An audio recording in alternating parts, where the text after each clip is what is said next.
Reading books opens your mind. It helps you see the world from different perspectives. In this video, I'm going to give you a list of 5 very short books. One of them's only like 50 pages, but these books will stretch your brain and challenge you to see things in new ways. My name is Dr. Andrew Moore. I'm professor of great books at St. Thomas University. For work, I talk to people about great books, which I love to do. So I also do that here on YouTube during my free time. Speaking of free, everybody these days, a lot of people talking about free thinkers.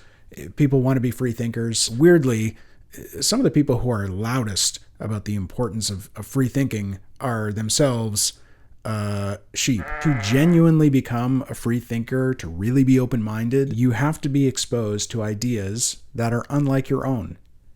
Period. So that's what these 5 books will help you do. They will present you with very challenging arguments and I think prompt you to see the world differently. Now it's summer.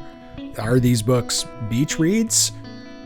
In a way, if you want to sit on the beach and think about the human condition, which you ought to do. You should do that. I think that was the whole thesis of the Barbie movie, wasn't it? Yeah, because actually my job, it's just beach. You guys ever think about dying? Anyway, think deeply on the beach. Be an interesting person. Don't forget to wear sunscreen. We're going to start with Joan Didion, Slouching Towards Bethlehem. Joan Didion was an American essayist, journalist, storyteller, novelist. My copy of this book has a Princess Leia sticker on it. I don't remember why. It seems appropriate though. Didion approaches questions in unconventional ways. Her writing is refreshing.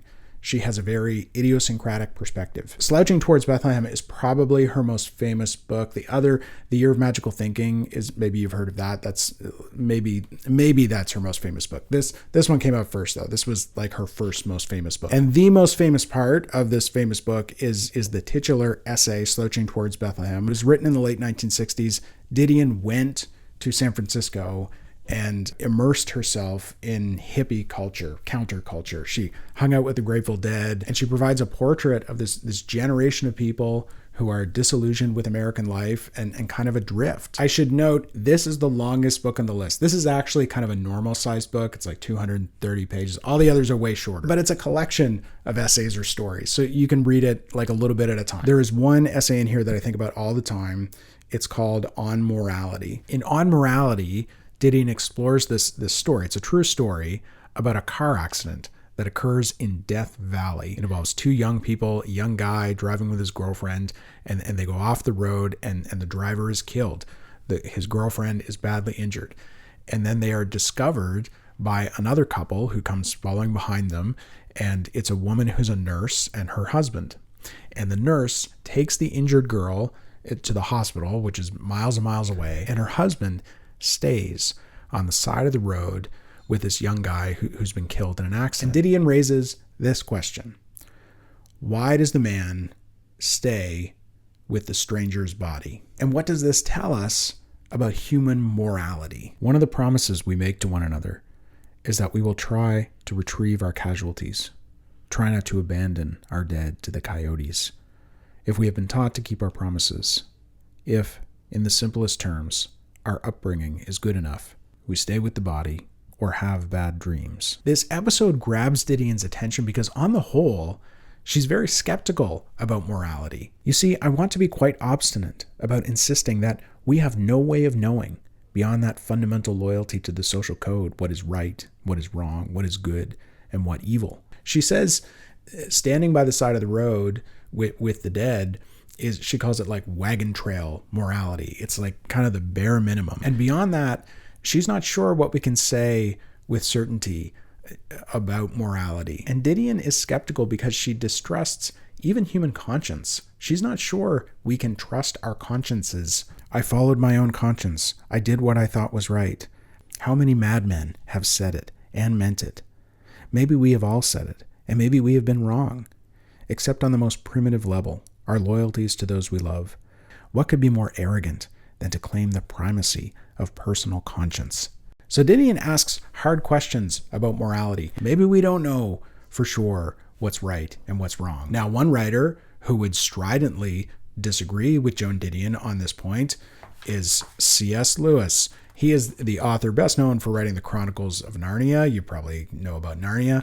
But he also wrote this very famous little book called The Abolition of Man. This is kind of an older book. He wrote this in 1944. And regarding older books, this is an important point. If you want to have an open mind, read old books. A lot of people living today have an experience very much like yours. People in the past lived very different lives. Reading old books exposes you to ideas unlike your own. So C.S. Lewis begins this book with an argument about the purpose of education. And he argues that we ought to train young people how to be good. He says part of the purpose of education is to inspire in young people what he calls just sentiments, to teach them how to respond to the world in a way that is right and proper. And you may ask, well, who's to say what the right sentiments are, what the right way of responding to the world is? And Lewis believes this is a thing that is knowable, that we can know this. And his core argument, I think, he says, look, if you look at world religions, if you look at Western religion, if you look at Eastern religion, if you look at different schools of thought, if you look at the Stoics, if you look at Aristotle, if you look at Confucius, you will actually find broad agreement on a lot of things. While obviously there is diversity of thought about ethical questions, Lewis argues that on ethical and moral questions, humans agree about more than they disagree about. And in making this argument, Lewis, he famously borrows this idea from Eastern philosophy, from Taoism, the Tao. It is the doctrine of objective value, the belief that certain attitudes are really true and others really false to the kind of thing the universe is and the kind of things we are.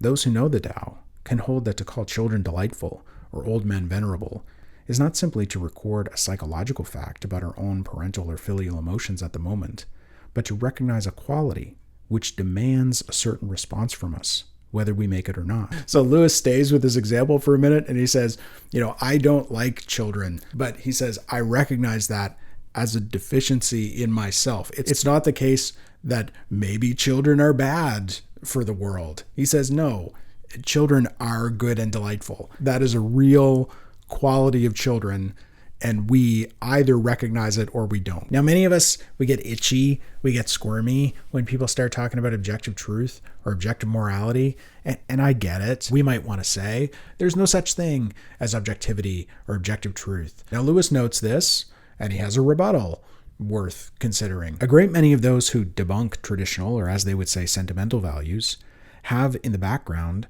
values of their own, which they believe to be immune from the debunking process.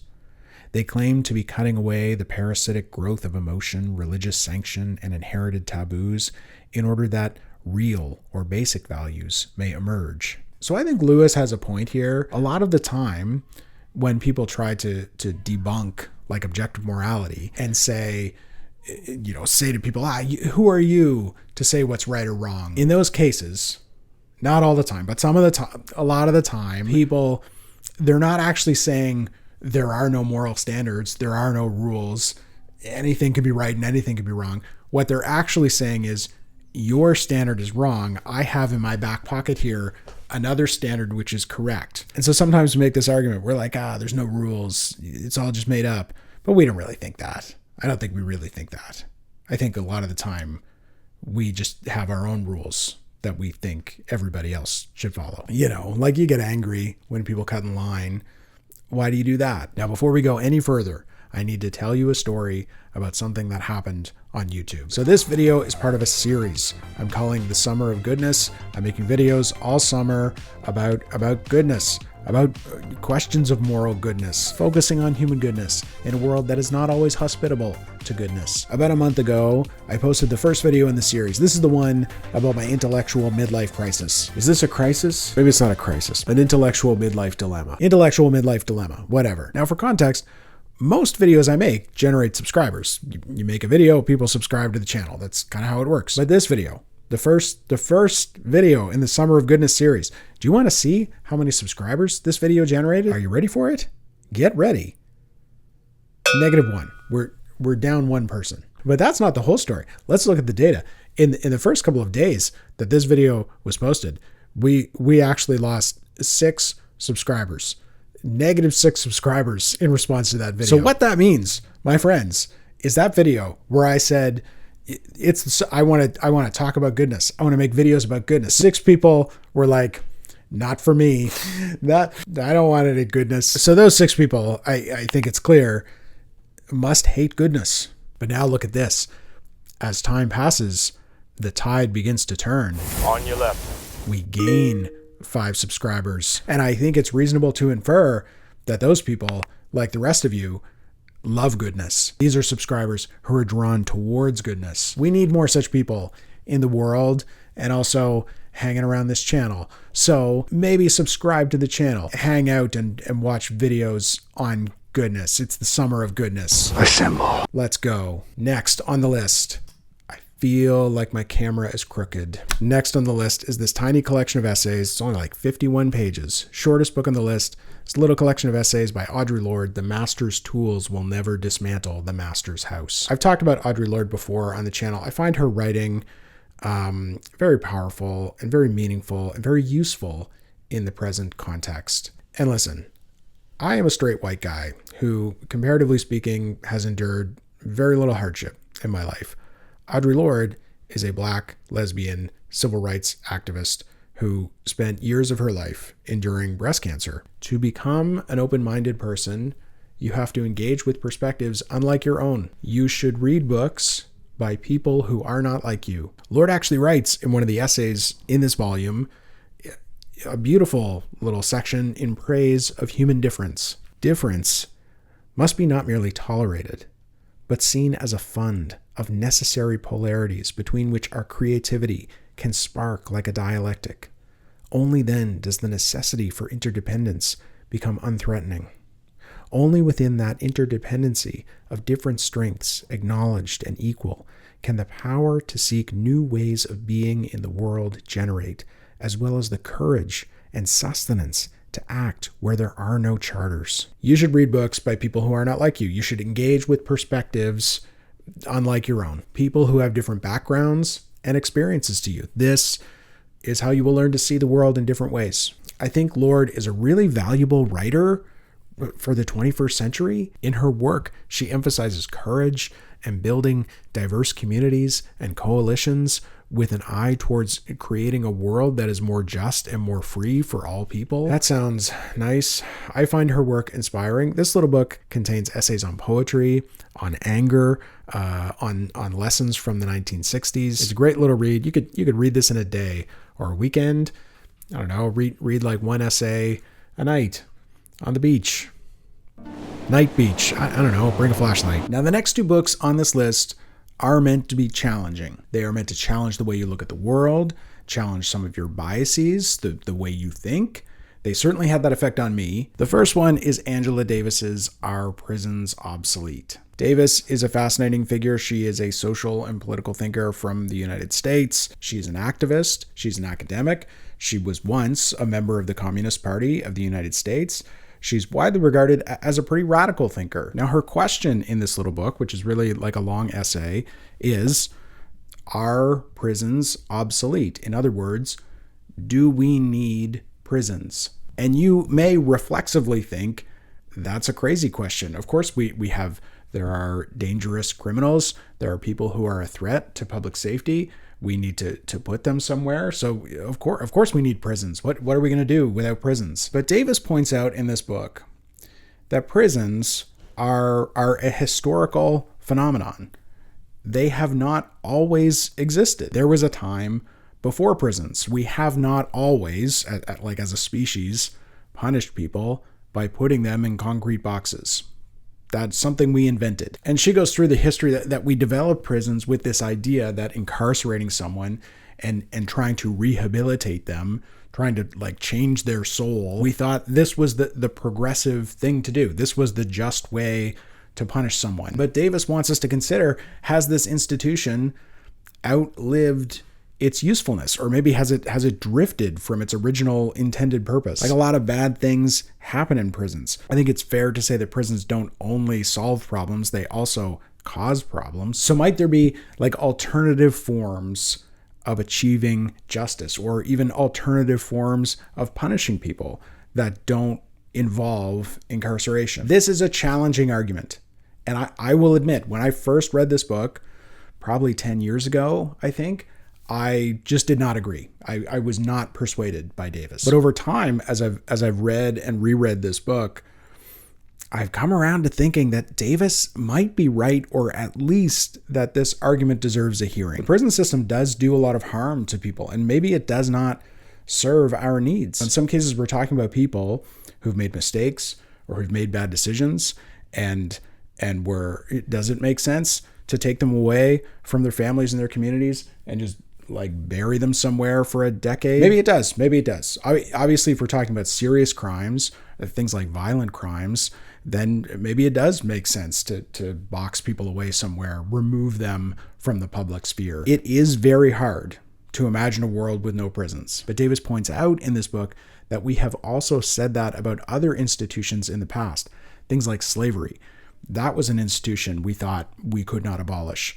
And then slavery was abolished. One thing I really appreciate about Davis, and I think you have to give her credit for this, even if you disagree with her, is that she encourages us to imagine a different world, to imagine different ways of doing things. Maybe there are things in our world that seem unchangeable or beyond repair that could be transformed by human creativity and human industry.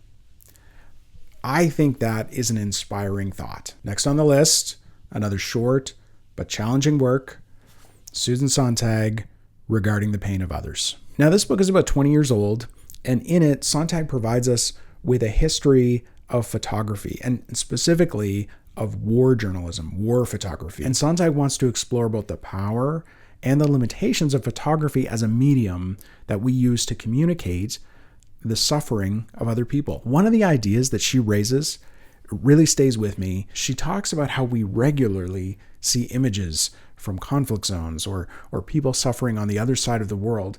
We see this stuff regularly, and that has become a quintessential aspect of the modern experience. It's like a core experience of modern life. Being a spectator of calamities taking place in another country is a quintessential modern experience. The cumulative offering by more than a century and a half's worth of those professional, specialized tourists known as journalists. And Sontag is really interested in the effect that these images have on us as spectators, and she's interested in the function of photography in the modern world. Like, one conventional argument is that if we show people images of the suffering that's going on in other parts of the world, then they will want to do something about it, right? If people see this, then they will want to intervene. Sontag is somewhat skeptical of this argument. It's not clear, she says, that if people see images of violence, that they become inclined towards peace. For a long time, some people believed that if the horror could be made vivid enough, most people would finally take in the outrageousness, the insanity of war. But Sontag admits that's not exactly how it works. And on the other hand, we have people who might say, well, I don't want to look at that stuff. I don't want to see those things. And provocatively, Sontag pushes back against this, argues that maybe we don't have a right to not attend to other people's suffering. Maybe we don't get to live in that world. As I was rereading this book in preparation for this video, it made me think about AI. I was thinking about AI. We're talking a lot these days about AI art. A lot of people are creeped out by AI animation or AI writing, justifiably, I think. And it just got me thinking how important photographic evidence and the photographic record has been to modern life, to the modern world. And so it just seems like here's another field of human endeavor, of human creativity that we want to preserve. We ought to protect the integrity and the authenticity of photography. Those are 5 books that will open your mind. This is the Summer of Goodness. Watch the next video in the series over here. Click the link. I will see you there, and I'll talk to you soon.